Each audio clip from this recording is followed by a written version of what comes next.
Hey gamers, Rick here at GAMA for Game Trade Media. I've got Kurt from Smirk and Dagger, one of my favorite people in the gaming space.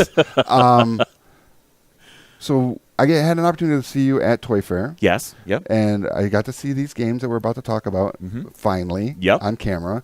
And we've set up this one here. Correct. Something about, woolly creatures. Indeed. So this is Wooly Whammoth. I love it. And this is it's a double think, try to screw your neighbor kind of a game where you are a cave tribe trying to feed your family. Right. And the way you're going to do that is you've decided the smart way to hunt mammoth is to run down the path and knock the mammoth off the cliff edge. Nice. Right. But the trick is you don't want to leap over the cliff yourself in the process. Right. Or step in a tar pit or get trampled by a mammoth. Lots of ways to die in this game. Yeah, it seems very tragic. Yes. Well, but the fun of it is that you are you're all playing movement cards, and it's kind of one of those things where we're all going to choose one at the same time. We'll just simulate that. Just take that top card, and when we all select one out of our 8-card deck, we just flip it, and they're all identical in the deck composition. So now, you might have said, oh, well, there's 1, there's 4, there's 2, and we're at different stages, as you can see on the boards right here. Right. But what we do is we total all of the numbers, and then all of the cavemen move that total number. That's not good. That's not good. Now, for example, so this is 7. So this guy's going to go 1, 2, 3, 4, 5, 6, 7. He actually reached the end. These last 2 spaces are a little bit darker. Right. That means he topples a mammoth. He gets a meat. Nice. So that is a good thing for him. He hasn't died. A double good thing. A double good thing. Right. This guy is 7 also with a +1 modifier if they want to use it. Okay. 1, 2, 3, 4, 5, 6, 7, 8. He goes off the edge of the cliff along with the mammoth. Now, good news, you still get a meat. Yay. Bad news, you lose one of your 4 guys, and you only got 4 lives. Right. You also have to go 7, but you played Take Break. Now, Take Break, clearly you would have been launched right over the edge. Yeah. But Take Break says that, you're going to shove everyone forward too, but you are not moving. Nice. So you stay right there. Okay, I feel a lot better then. Exactly. Yeah, because I was really worried. And now everything is cool. But I also played Charge. Now, Charge is a card that the mammoths get to charge. No. Oh, yeah, I'm afraid so. So after the cavemen move, if there are any surviving mammoths right in front of you, now we flip a Charge card. It's charging 4. Oh. 1, 2, 3, and you've been stomped by a mammoth. Well, Papa Lothar of the Hill People. He will be missed. Indeed. So now what happens is, though, every time you knock a mammoth off, you have to go farther afield to find more mammoths. So your board actually is modular, and it stretches. Nice. So, it extends the pathway you have to go. And sometimes it's going to add more tar pits. You don't want to land in those. If you land on a tar pit, your guy dies. Yeah. There's so many ways to die. There are. But your hand is really kind of the fun part of this. So, I can play a -3 runaway, trying to get the total much lower so I don't go, over the edge. There are modifiers, little +1s and -1s that, might keep me safe. And, quite honestly, this -3 runaway, if you had played -3 runaway, first of all, we would have gone a lot shorter down the path. Sure. But if the mammoth charges and you get stomped, if you played the -3, you duck and covered. Nice. And so when it charges you, you kill the mammoth and you get a meat for it. So there's lots of, what are they going to play? What am I going to play? It's a lot of head fake kind of stuff. And your hand gets depleted. So, you play these cards and they're all discarded. The only way to get your cards back, sadly, is to eat a meat. And then you get all your cards, which is tricky because you win either by being the last cave tribe standing, or by holding 6 meat. And if you keep on spending them to get your hand back, so it's that kind of game. Okay. This has been going gangbusters since we've been here. A lot of people have been sitting playing it, and about turn 2, people are looking up and are like, yeah, this is a winner. Yeah, we're going to sell this one. So Nice. So it's been great. I like the fact that the board, as it extends, it looks like it's almost can go twice as long as it. That's right. Yeah. Now it probably won't ever get quite that long. Sure. Because quite often people die so frequently that it'll be rare that it goes down to that wire. But that's very cool. Yeah. And this is Wooly Whammoth. When does it hit the stores? Right. So this is going to be our June release. We'll have it at Origins. It's going to retail for $35, $34.99. Okay. And it plays 2 to 4. So there's of these modular boards and clans. There's 4 types. Okay. The clans, by the way, all they have different colors, obviously, but they all has a unique tribal power as well that makes it a little bit unique to play that particular tribe. So the timid tribe, they can flip this ability card and they can reduce their move. So you can actually clear away from a mammoth, or you can put 3 random discards back in your hand. Nice. Just without eating meat. Without eating the meat. Nice. And when you use your ability, you flip it over to the unactive side. When one of your cavemen dies, you can reset it. Oh, okay. So you get up to 3 uses on each ability. Yeah. That's really cool. Yeah. And you said it's $35 June release. Yep. Okay. I can dig that. Yeah. I enjoyed seeing it at Toy Fair. I enjoy it more now that we had the opportunity to actually Indeed, really check it out. Yeah, and it's like a 30-40 minute game, so it's a nice filler. And how old is the age range for this? You know what? There's not a lot of reading to it, so I think we've age rated it at 10+. Nice. But if you have hyper intelligent 8-year-olds, they're probably gonna be able to enjoy it. Perfect. I can dig it. Yeah. All right. So there's this, but you brought a couple others. I did indeed. Let's real quick do a quick sweep, and let's take a look at what else is coming out. So next we got Shou Bou. That's correct. Okay. Shou Bou is an abstract strategy, clearly. Kind of looks like it. And this is one that has a learning curve, like about 30 seconds. It's kind of like checkers in that way. Right. But as you get into it, about halfway through the game, you realize, oh, this is more like 3-dimensional chess in terms of how it gauges the mind. Okay. It feels familiar, but it's very different. But in any case, the goal of the game is, first of all, we're playing on all 4 of these boards at the same time and have to track all the pieces there. This rope divides, my home boards from your home boards, and you are all the white stones and I'm all the dark stones. The object is for me to remove all my opponent's stones from just one of the boards. Right. Okay.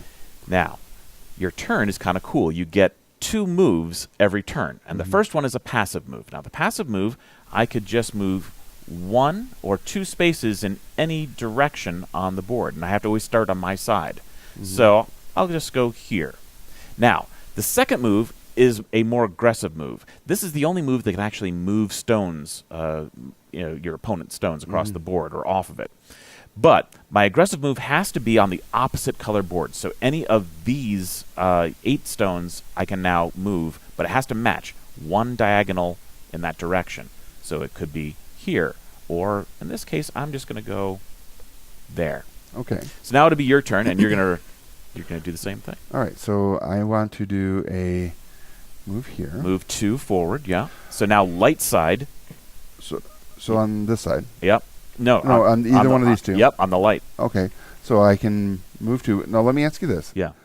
1 stone can only move 1 stone. That's correct. You cannot push past double stones. Okay, so I will then...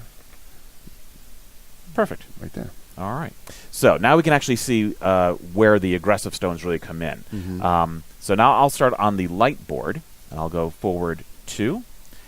Now I have to do my aggressive move on the dark boards, because the opposite color, and I'll move this stone forward 2, knocking your stone off of the board. Right. And you saw that, right? You saw how he had that up his sleeve? I did, yeah. Yeah. All right, so now on my turn, I get to do 1 passive, 1 aggressive. That's right. All right, so my passive is just going to be... I already see what you're going to do. There. Yep. And then over there, yep. Nice job. Okay, now you're kind of safe in here because I can't shove around the stones in the middle. So let's see what I'm going to do. I'm going to... Well, you know what? I'm just going to move this one forward to move this guy forward. Drop him off of there. Ridiculous. Yeah. I'll move that out the way.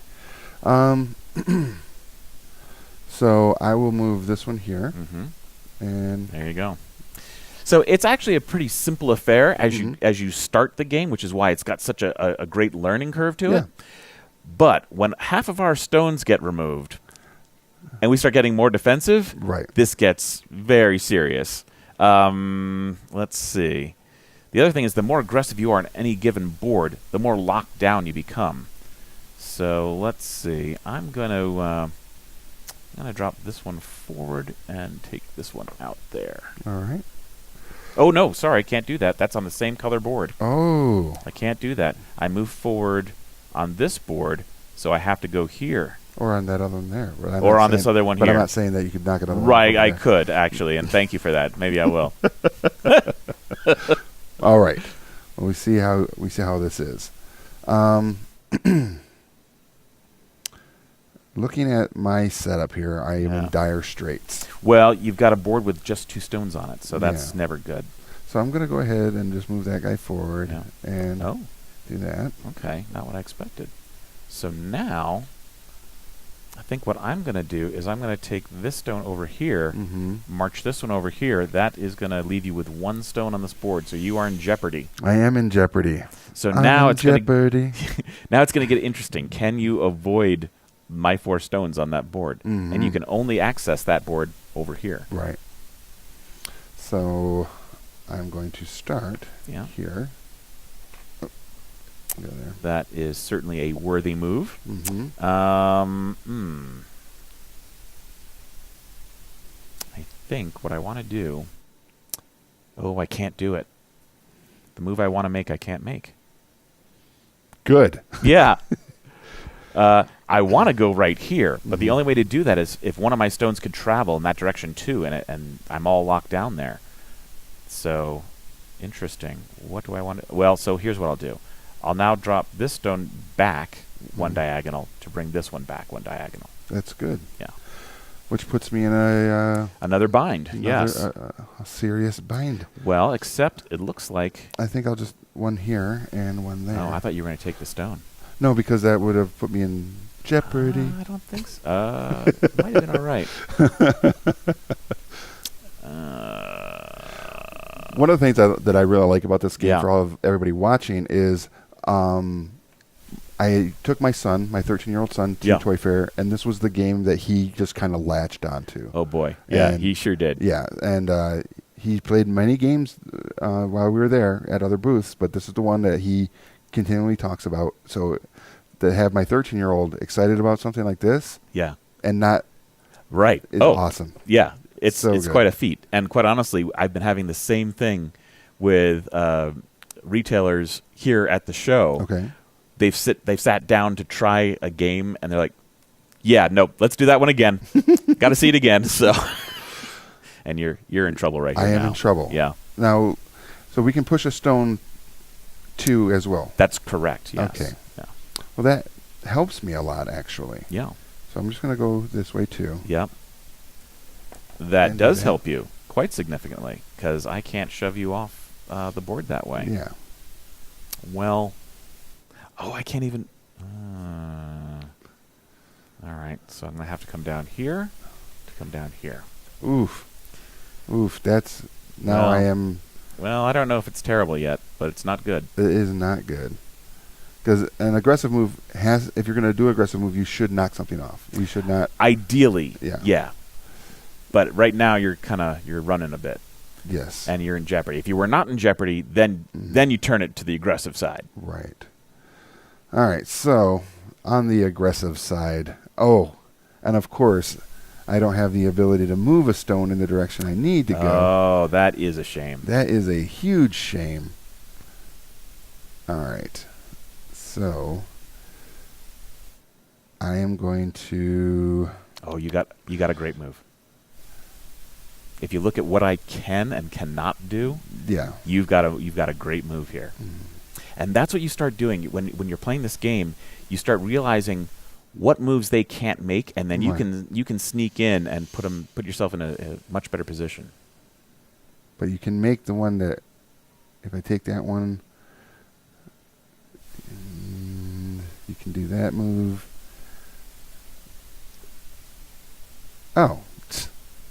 Okay. Yeah, you can do that move, but can you? I think you can too. Let's see if you find it. I don't think I got it. I really don't. You don't? Uh-uh. Here, I'll... But that's okay. No. All right. Someone's got to lose. All right. And it's always me. But I just feel like. So if you start over there, you're coming over here. Oh, so to this way, and I'm just going to move it. Yes. To the edge, because I don't think you can move backwards.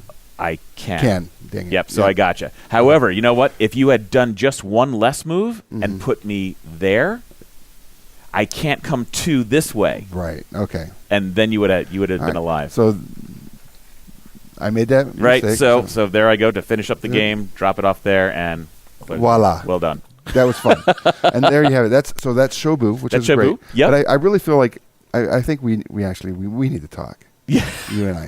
We do. We need to talk. So just top line for this. This is 2-player game. It takes about 20 minutes. We played it much quicker than that here. And it's going to retail for $30. That's not bad. Yeah. It's actually, the boards are going to be a little bit bigger in the final. Okay. The stones we got are actually too big for these boards, and so we had to scale everything up. Nice. But it's going to make a really nice table presence. So. It has a beautiful table presence because it's classic. Yeah. It has that the visual of like Go.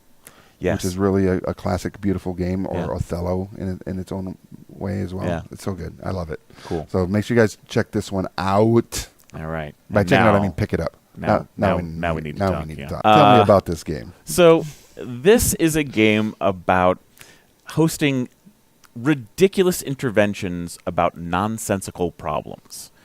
So my life. Correct. Yes. So if you imagine kind of the construct of the game, it's a party game. It's 4 to 8 players, and everyone else, are concerned friends and family who have come to talk to you about a problem you don't know you have. Right. So you draw a card blind out of the box, and you hold it up in front of you.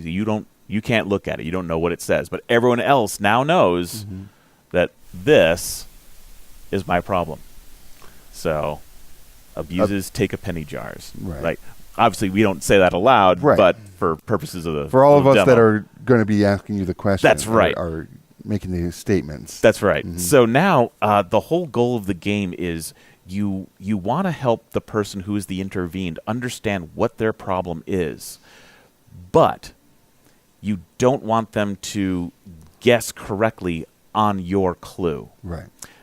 So you have to be oblique, but you also have to be giving good clues. And it takes place in 3 rounds. Each round has a different way that you're going to give a clue. Right. So with this as our example, let's say our audience has this problem. So and we're going to give. They do. Yes. So we're going to give clues to you. Round 1 is just a one or two word clue. Just gently broaching the subject. And obviously you can't use any of the words on there. So we need to talk about kleptomania. Yeah. I also think we need to talk about 7-Eleven. We do need that. Thank you for bringing that up. Yeah. Yes. Yeah, it's really important. And it's going to go around the table. It's a 4 to 8 player game. So everyone's going to give you a little piece. And you're like, kleptomania, 7-Eleven. Am I stealing Slurpees? Right? So what happens is every time you give a good clue, you're going to be rewarded with a 1-point token. Right. Now, this comes from their scoring pile, and it becomes a 2-point for you. Okay. And they're going to award, so you got 1 for your clue for 7-Eleven. Now, because the audience guessed, they thought they were stealing Slurpees, they're going to give you another point out of their pool for another 2 points. But they were wrong. Yes, they were. So your points are safe. And instead, we're going to say, no, completely not. If it's like kind of an edge case, we've got this little hot and cold meter to help them understand how close to correct they were. In this case, you are not. That is not why we're here. Slurpees is not the issue. Right, not at all. No. So now we're going to go to round 2. Everyone's gotten a chance to do round 1. Round 2 is a little bit more freeform. Now we can wax poetic and talk about how this problem impacts us together in our relationship. Sure. So here's my problem. Because you do this,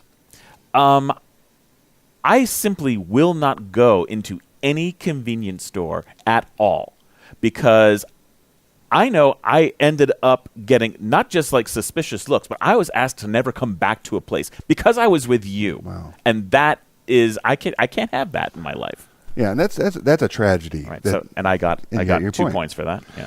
Not only is it much like what Kurt said, but it is also embarrassing as I stand there with you and this is going on. You take your time doing it. Yeah. And it is it holds up the line. It just holds up the line. Yeah. As you're trying to figure out what you're going to do. Oh, I've seen that too. Yeah. Okay. Now, if someone had said something completely misleading, like, I'm trying to be so oblique that I'm like, you smell bad, that's not a good clue, right? Right. It's incumbent on us, the concerned friends to say, that's really misleading. You're not going to get that point. Right. So, Sure. yeah. But otherwise, they're considered good clues. Right. Now, if someone guesses, if they guess on your clue, all your points go away. No. So you don't want to be the one to give it away. But if Right. someone gives a great clue, you're like, that was so good. What a Right. great clue. Thank you for saying that. Right. And try to get them to like, oh, this is important. Let me try to Right. guess. Now, if they haven't guessed in round 2, we go to round 3, and that's offer them a solution. Right. I tell you what. Start thinking about carrying more change in your pockets. Right? It avoids the problem completely. Right. That's a great clue. Yeah. And if you can't carry the correct change, maybe just use your credit card. So smart. So smart. And now they're like, what? Am I like taking like change out of that bucket they have? It's like, yes, thank you. And it's a problem. Yeah. So it doesn't have to be word for word, Right. but if they really do understand the concept, Right. then you give it to them. That's super cool. Yeah. And then they get all the points they still have. Right. For having guessed correctly, and everyone else gets the points that they have earned through the rounds. Okay. And of course, everyone has a chance to be the intervened once during the game. Right. So you're going to have fun things like, ill-advised fan fiction writing. Ooh. That can be a problem. Hashtag 50 Shades of Grey is not Twilight. No. It could be obnoxious use of the book was better. We might know some people like that. Yes. Yes. Yeah. Or unapologetically steals people's leftovers. This has been an issue for me in the past. Wow. Yeah. Like you would steal people's leftovers. Well, wow, you should probably, what? I know. I'm here for you. I've buddy. had to have some conversations. That's hilarious. Yeah. So Anybody that works in an office space, I think, has suffered that. that's true, but I won't do it in the office space. I do it at home. Oh. Yeah. Like, did you see? Like, yeah, I kind of ate that. Yeah, I've done that too. We're the worst. And what was the last one we had got? here? Uncontrollable Interpretive Dance. Yeah. Yeah, that's... We need to talk about Yeah. the way you move, your Yeah. communication skills. Yeah. Yeah. That's so good. Now, this game is going to be hitting shelves when? So this is soon. This is going All to be end of April, early May. It's going to retail for $30. Okay. It's got 300 cards in it, so it's like dense, and you're only ever going to use 8 in a gaming session. Right. So there's a lot of longevity to Nice. owning this game. Very cool. So if anybody out there watching and wants to find out more about all the co-offerings we talked about today, Yeah. and the many more that you already have, where are they going to need to go? So that's smirkanddagger.com. Okay. You can also find us on Facebook with Smirk and Dagger. Okay. So, but yeah, we constantly post all the new news. We've got 2 other things which we'll cover another day Okay. that are coming out for Gen Con in August. Okay. They're also very exciting. So, All right. but they're So not quite ready yet. Sounds like we'll be talking at maybe Origins. about Oh, that. yes, we All will. right, Yeah. perfect. Very cool. Well, Kurt, thank you so much for joining us today. It's always a pleasure to have you at our table and on camera with us. We'll probably have you at the studio again, hopefully. Oh, real soon. yeah, That'd be a lot of fun. But until then, make sure you go and check out all their social media sites and platforms on their website. And follow us, Game Trade Media. If you aren't following that. us yet, please do so. Yeah. I'm Rick for Game Trade Media here at GAMA. I'll see you at the game store.